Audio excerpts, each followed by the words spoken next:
mga boss amo, yon, balik na naman tayo sa misyon. At for today's video nga mga boss, gagawa natin ng solusyon yung unit ni boss. Yun, pupunta na yun mamaya, bubulol-bulol pa. So ano yung hinihintay nyo? Tara, let's go!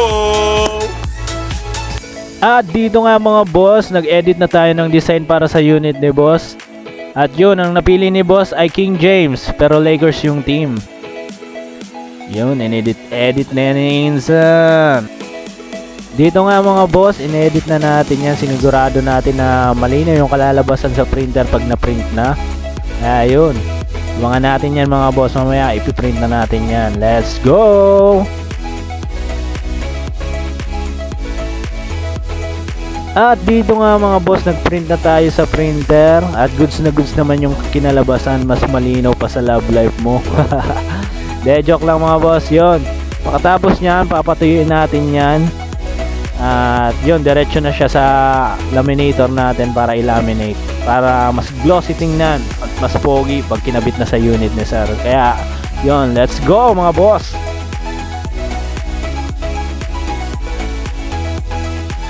At yun, after natin mag-print, ito na yung kinalabasan mga boss. Tuyo na yan mga boss. Yun, nag-cut na din ako dyan ng laminating film para i-laminate dyan sa laminator. Mas maganda kasi mga boss pag nakalaminate yung sticker para protected siya sa ulan, araw, yun.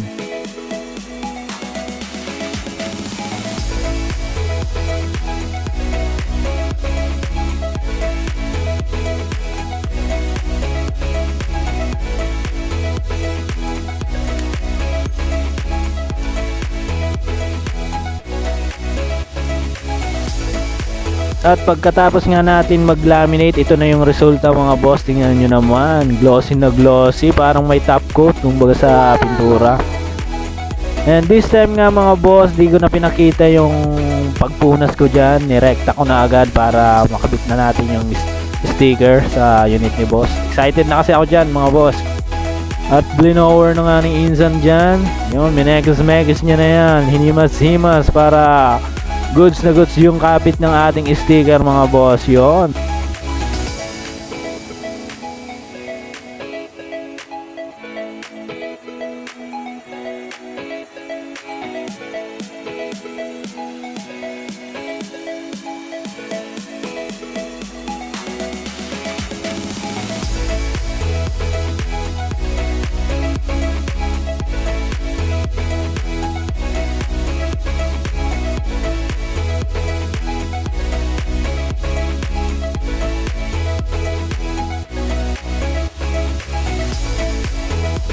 At sinigurado ko na mga boss na maganda yung pagkakalapat ng sticker natin dyan para wala siyang bubbles.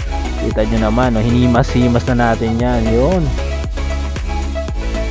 Kasi pag may bubbles mga boss, problema yun. Pag inalis mo yun ulit, baka mangyari, maiwan na yung mga pandikit niya. Kaya dapat sigurado tayo na lapat yung sticker natin dito mga boss.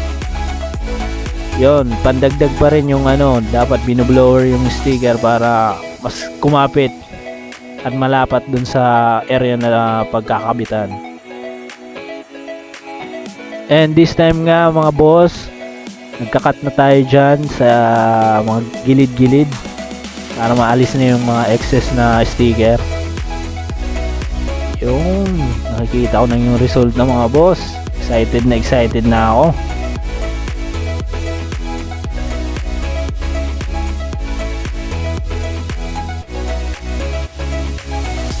Dito nga mga boss, make sure natin na malinis yung pagkakakat natin ng sticker.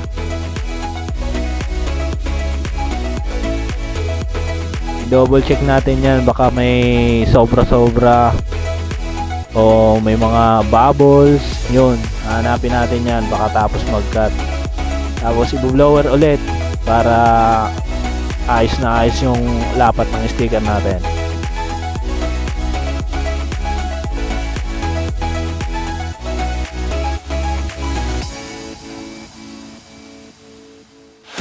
At ito na nga yung resulta ng ating ginawang sticker mga boss. Yon, napakaangas!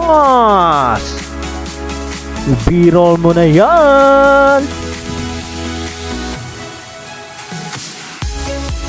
At shoutout nga pala sa ating mga boss amo dyan na si Jeroy Harikal, si Harry J, Joshua Miranda, Yuhirio, and si Romer Motovlog. Yon. Salamat sa support ng mga boss amo.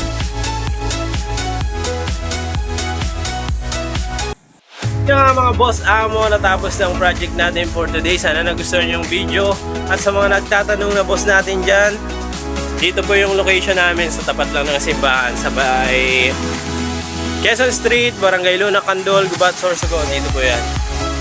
Ayun. Tapat lang po ng simbahan. Kaya sana mga boss, magkita-kita tayo sa next video. At yun, sana magawa ko ng project yung mga motor or tricycle nyo. Ingat mga boss. God bless!